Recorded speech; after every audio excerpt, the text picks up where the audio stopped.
In February 1978, a man stepped off an Aeroflot plane at Sheremetyevo Airport, Moscow. The cold hit him first. Not just the temperature, but the silence. A heavy, watchful silence. The kind that makes you feel observed even before anyone looks at you. He paused for half a second at the bottom of the aircraft stairs. Not long enough to draw attention, just long enough to take in the truth. From this moment on, every word he spoke, every street he walked, every face he remembered, could determine whether he would ever leave this country alive. His name, according to the passport in his hand, was Michael Reynolds, a Canadian citizen, a freelance technical translator, specializing in industrial machinery manuals. It was a good cover, boring, forgettable, exactly what you wanted in a city that remembered everything. The man himself was 32 years old, clean-shaven, unremarkable, dressed like a foreign professional trying very hard not to stand out. What no one in the terminal could see was the other identity he carried, a name that could never be written down, a role that could never be admitted. He was a CIA officer, and he had just walked into the heart of the Soviet Union. Passport control came next. The Soviet border officer did not rush. He never did. Every page of the passport was turned slowly. Stamped visas examined like evidence in a courtroom. The man's face unreadable, carved from the same granite as the buildings outside. Michael Reynolds kept his expression neutral, mildly nervous, the kind of nervousness expected from a foreigner who had nothing to hide. Inside, his heart rate climbed, but not enough to show. He had rehearsed this moment hundreds of times, in safe houses, in training rooms, in mock interrogations designed to break him. But training had never included this exact face, this exact room, this exact silence. Finally, the stamp came down, a dull, final thud. The officer waved him through without a word. Just like that, the door closed behind him. Michael Reynolds collected his single suitcase and walked into Moscow.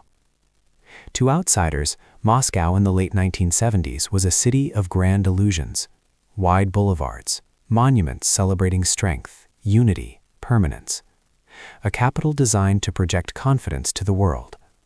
But beneath that surface lived another Moscow, a city of shortages, of quiet desperation, of people who learned very early that survival depended not on rules, but on relationships.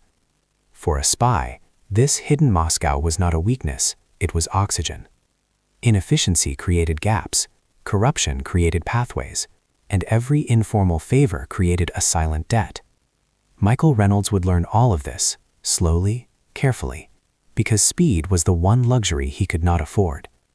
His apartment was exactly what the cover demanded, a small, concrete one-bedroom in a Khrushchevka on the edge of the city. Thin walls, a kitchen barely large enough to stand in, hot water that appeared and disappeared according to rules no one fully understood. It smelled of boiled cabbage and stale tobacco from neighboring units. This was not a place designed for comfort. It was designed to disappear into the background, and that was the point. Every night, as he lay in bed, he listened. Footsteps in the stairwell, voices in the hallway, the distant hum of traffic outside. In Moscow, silence was never empty. It was full of meaning. The first rule of survival in hostile territory is simple: be ordinary. Michael Reynolds built his life around that rule. He woke at the same time every morning. He ate the same breakfast: black bread, butter, strong tea. He performed light exercises, nothing extreme, nothing unusual. Then he sat at his desk and worked. The translations were real: agricultural equipment manuals, mining machinery, industrial processes, a surveillance gold mine. To Michael Reynolds, it was a map. Faces, patterns, who spoke to whom, who lingered, who avoided eye contact. He never wrote any of it down. Everything lived in his memory. He assumed he was being watched, not because he had done anything wrong, but because in Moscow that was the default. Foreigners were tracked, their mail opened, phones monitored, neighbors quietly encouraged to report unusual behavior. Surveillance was not a team following you down the street. It was a system, and systems were patient. Michael Reynolds' counter-surveillance strategy was built on 3 principles: consistency, patience, selective variation. For the first 6 months, he changed nothing. Same routes, same cafes, same complaints about the cold, same awkward admiration for Russian culture. He let the watchers get bored. Boredom breeds carelessness. But beneath that routine, he was learning. Which shops doubled as observation points, which militia officers were alert and which were lazy, which neighborhoods were watched more closely than others. Moscow revealed itself slowly, like a puzzle that punished impatience. And then, one afternoon, something changed. It happened in Gorky Park. A man sat down beside him on a bench without asking permission. Middle-aged, worn suit, thick glasses. He lit a cigarette and stared at the pond. After several minutes, he spoke. "You are the Canadian translator who lives in Novogiryevo." It was not a question. Michael Reynolds did not turn his head. He did not react. "I am," he replied calmly. The man nodded. "I am Dmitry Petrov, Institute of Applied Mathematics." Pause. "I have read some of your translations. They are adequate." In Soviet language, that was praise. Michael Reynolds understood immediately. This was either an opportunity or a trap. And in Moscow, the difference between the two was often invisible until it was too late. And this was only the beginning. If Moscow was a city built of stone and concrete, its real architecture was invisible. Files, schedules, names written in pencil, erased, rewritten. Michael Reynolds understood something very quickly. The danger was not being followed once. The danger was being followed all the time. Not aggressively, not obviously, but patiently. Surveillance in Moscow was not cinematic. There were no trench coats, no whispered conversations behind newspapers. It was methodical. Teams rotated. Faces changed. Routes overlapped just enough to feel accidental. If the same man appeared twice, that was coincidence. If he appeared 3 times, that was a warning. Michael Reynolds trained himself to notice patterns without reacting to them. Reaction was weakness, and weakness was remembered. For 6 months, his life followed a script designed to kill curiosity. Same grocery store, same cafe, same tram, same complaints about the cold. He learned which seats on the metro allowed him to watch reflections in the glass, which intersections forced people to slow down, which streets had just enough cover to break visual contact. He never rushed, he never looked back. If someone was following him, he wanted them to believe they were doing it perfectly. At night, the pressure changed. Daytime surveillance was procedural. Nighttime surveillance was psychological. Every sound mattered. A door closing too softly, footsteps that paused outside his apartment, the click of a phone line settling. Most of it meant nothing, but some of it meant everything. Michael Reynolds slept lightly, not because he expected a knock at the door, but because he knew that if it came, it would come when he least expected it. The Lenin Library became more than a workplace. It became a test, a place where being seen was unavoidable. Foreigners were watched closely there, so were Soviet engineers with access to restricted material. Michael Reynolds positioned himself in plain sight, always visible, always predictable. He sat at the same tables, requested the same journals, left at the same times. Surveillance units do not fear predictability, they rely on it. But within that predictability, he was listening. Complaints about equipment shortages, quiet jokes about party officials, frustration disguised as sarcasm. He never responded, he never agreed. He let people talk. In Moscow, people talked because they needed to, and sometimes because they wanted to be heard. It was during one of these afternoons that he noticed a shift, not in behavior, in attention. He became aware of a pattern forming around him, not tighter, just closer. The watchers were no longer verifying his cover. They were waiting for something to go wrong. That was when Dmitry Petrov appeared. Not dramatically, not suspiciously, just naturally. A man who did not ask permission to sit down. A man who did not need to. When Dmitry spoke, it was casual, unemotional, perfectly ordinary, which made it dangerous. Michael Reynolds replayed the encounter dozens of times afterward, every word, every pause. Dmitry had not asked questions. He had stated facts. Where Michael lived, what he did, what he had read. Facts were leverage, and leverage always came from somewhere. The meeting at the cafe the next day followed a familiar Soviet pattern. Nothing was said too quickly, nothing was offered directly. Tea was ordered, pastries untouched. Michael Reynolds arrived early, not to hide, but to observe. Who entered, who watched, who did not belong. When Dmitri arrived, he brought another man, younger, lean, eyes permanently tired. His name was Alexander, and unlike Dmitri, Alexander talked.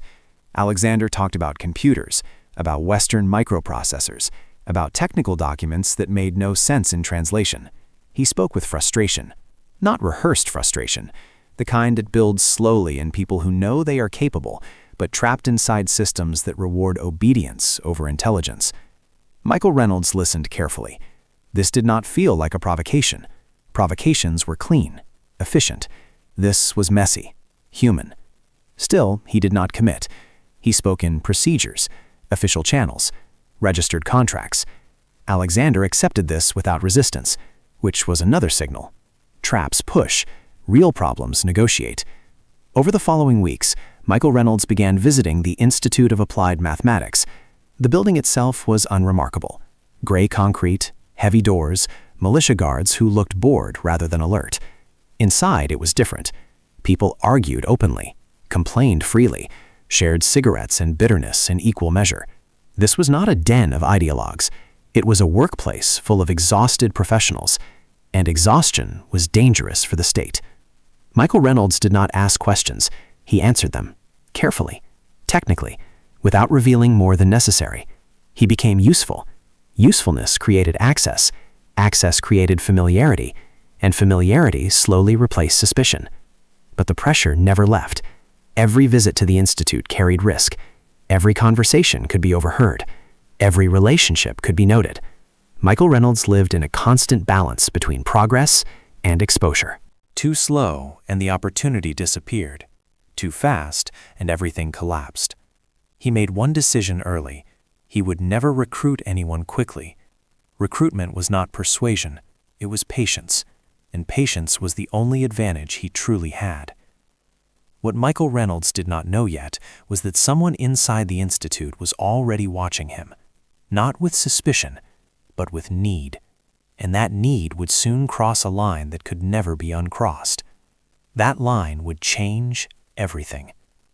Every intelligence operation eventually reaches a moment where patience is no longer enough, a moment when observation turns into involvement. For Michael Reynolds, that moment did not arrive with a dramatic meeting or a coded message. It arrived quietly, in a library. She worked behind a desk stacked with journals and technical reports. Her name was Irina, a senior technical librarian at the Institute. She was in her mid-40s, unmarried, efficient to the point of coldness. She did not smile. She did not linger. To most people, she was invisible, which made her valuable. Irina controlled access, not officially, not openly, but she decided which documents arrived on time, which requests were delayed, which foreign journals were unavailable, and which quietly appeared. She did this without ideology, without ambition. She did it because the system forced everyone to do something extra just to survive. Michael Reynolds noticed her early, not because she stood out, but because she did not. She worked late, arrived early, spoke only when necessary, and she watched. Not him, everything. Their conversations were brief, technical, procedural, requests, approvals, no personal details, no warmth. That was how it stayed, until one afternoon when something slipped. It was a small thing, a delay in a shipment of foreign medical journals. Irina apologized, not formally, not with excuses, just a quiet statement. "My mother is ill. I may have to leave early." That was all. But Michael Reynolds understood what it meant.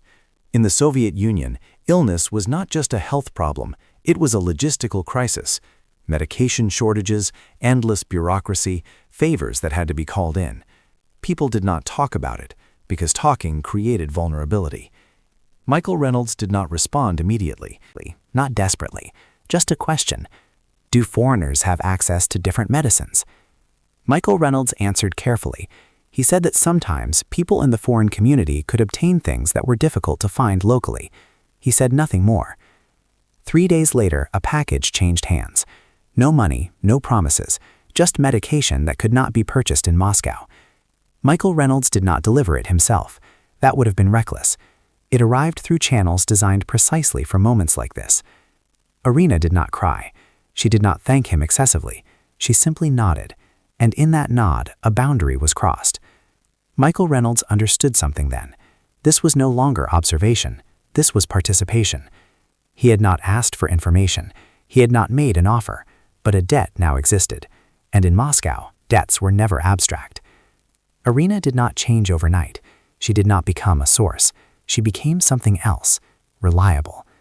She began mentioning documents that might interest him, technical reports that passed through her hands, budget outlines, research priorities. She never asked what he did with them, and he never explained. That ambiguity protected both of them.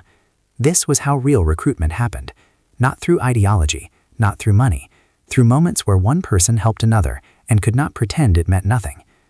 Over the next year, this pattern repeated. Different people, different circumstances. A Jewish engineer repeatedly denied permission to leave the country. A logistics officer sickened by waste and corruption. A translator whose partner had vanished into the prison system without explanation. Each case was different. Each required patience, and each carried a cost. Michael Reynolds never allowed assets to meet each other, never allowed patterns to form, never allowed gratitude to become dependency. He was careful, because carelessness did not just destroy operations, it destroyed lives. But care could not eliminate risk, only manage it. One morning, Irina did not come to work. Her desk was empty, her name removed from the schedule. No explanation, no announcement. People at the Institute avoided the subject. Avoidance was an answer. Michael Reynolds did not ask questions. He did not make contact. He followed protocol, which meant doing nothing. That was the hardest part. Days passed, then weeks. Eventually, a message arrived through indirect channels. Irina had survived. Barely. She had been questioned, not arrested, not imprisoned, just warned. The system did not always crush immediately. Sometimes it applied pressure slowly.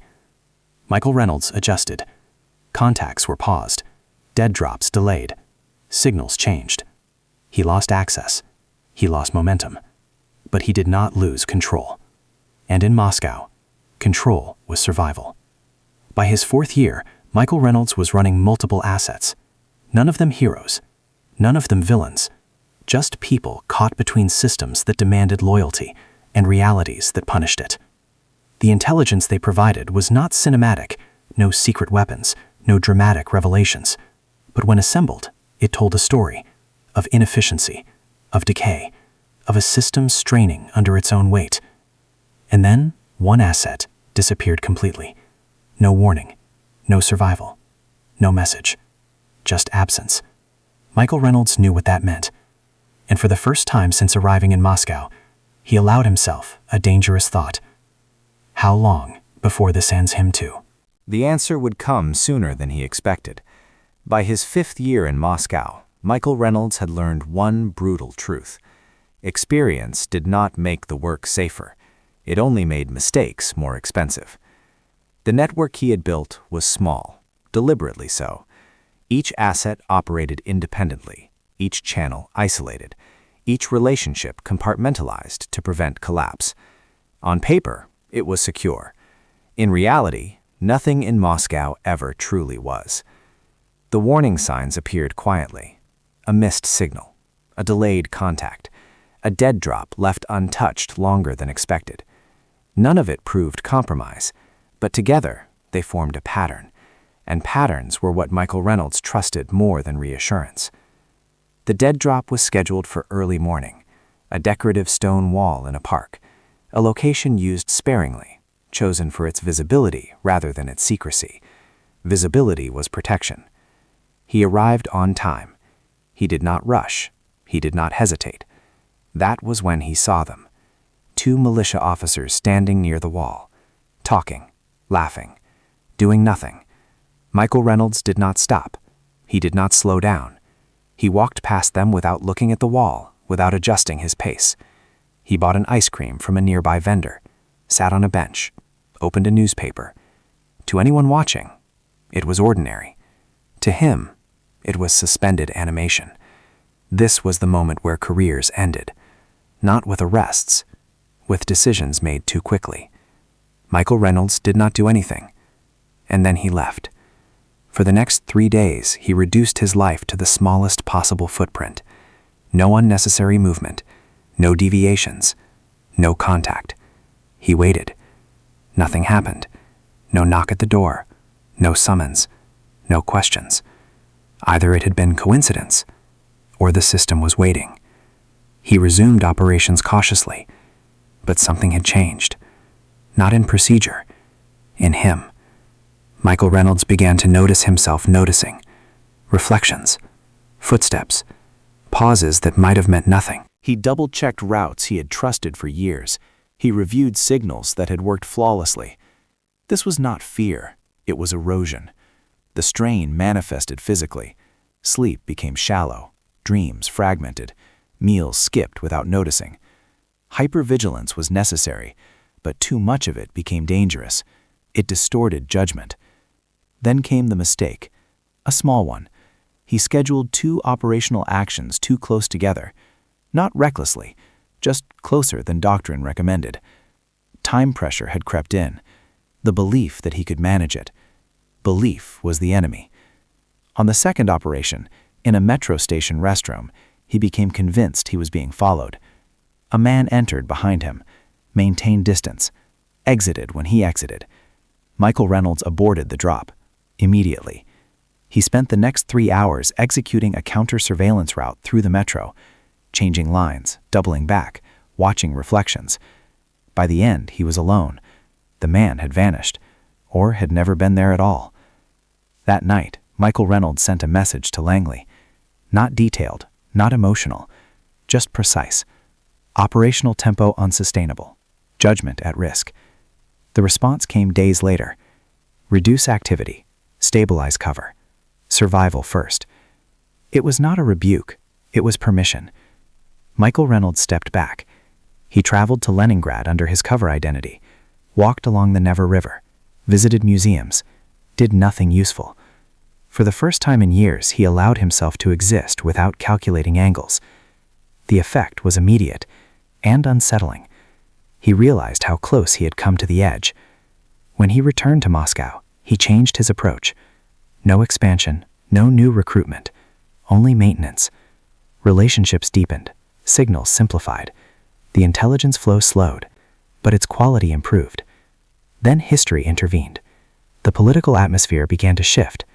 Talk of reform, of openness, of restructuring. The language changed. The system loosened, slightly. For intelligence work, looseness was double-edged. People spoke more freely. And surveillance grew more anxious. That was when the most dangerous contact arrived. Not through careful recruitment, but as a walk-in. A man from the security services, a man who should never have existed in Michael Reynolds' world. He offered information, not money, not ideology, escape. Michael Reynolds did not accept, not immediately. He watched, tested, verified, because betrayal from inside the system was either priceless or fatal. This contact would redefine everything Michael Reynolds thought he knew about his own safety. The man did not introduce himself immediately. He chose his words carefully, as if each one carried weight. He worked in counterintelligence, Second Directorate. His access was real, his knowledge precise, and his request was simple. He wanted out. Michael Reynolds did not respond, not because he was unsure, but because certainty was dangerous. Walk-ins were rare, and when they appeared, they were either gifts of immense value or traps designed with patience and cruelty. Sometimes both. For 3 months, Michael Reynolds did nothing.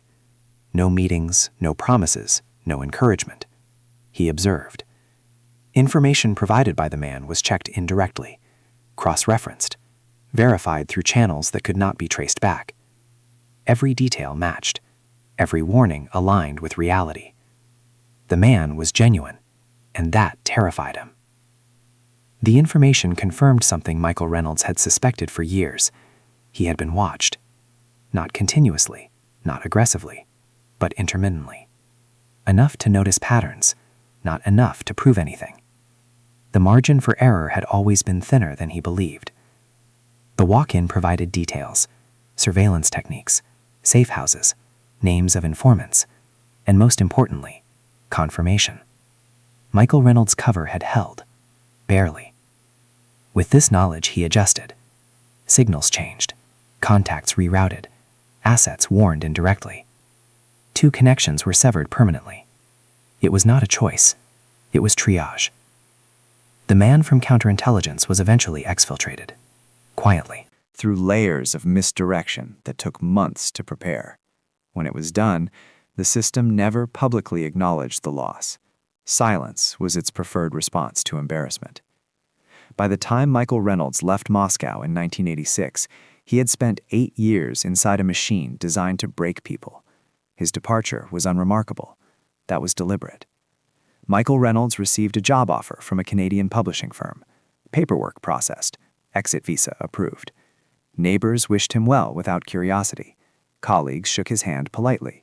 To them, he was just another foreigner leaving after a long stay. Inside, nothing felt ordinary. Every farewell was weighted, every goodbye incomplete. Assets remained behind. Lives continued under pressure. He did not look back as the plane lifted off, not because he felt victorious, but because victory had never been the point. The debriefing began in London, then continued in Virginia. Weeks of questions, details dissected, operations reconstructed. Analysts listened. Trainers took notes. What had worked? What had nearly failed? And why? Michael Reynolds answered methodically, but something in him resisted summary. 8 years could not be reduced to lessons, only scars. The psychological cost emerged slowly. Hypervigilance did not turn off. Crowds felt threatening. Silence felt wrong.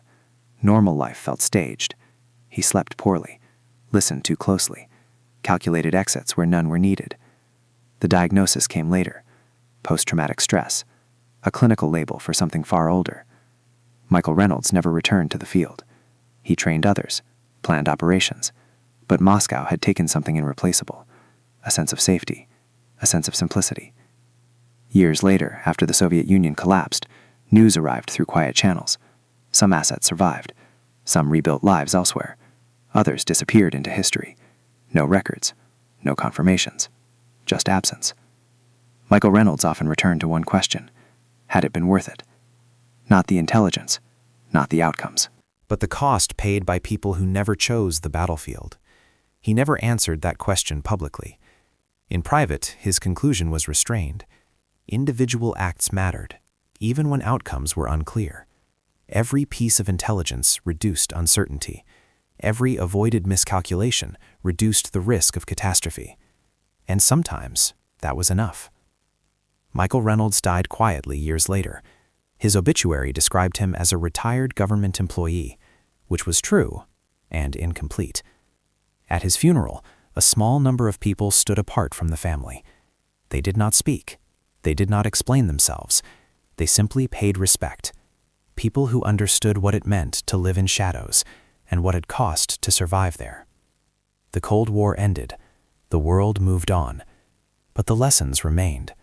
Not lessons of heroism, but of restraint, patience, and the understanding that the most dangerous battles are often fought without noise, without witnesses, and without applause. Michael Reynolds survived Moscow. That alone made him exceptional, not because he was fearless, but because he understood fear well enough to live with it.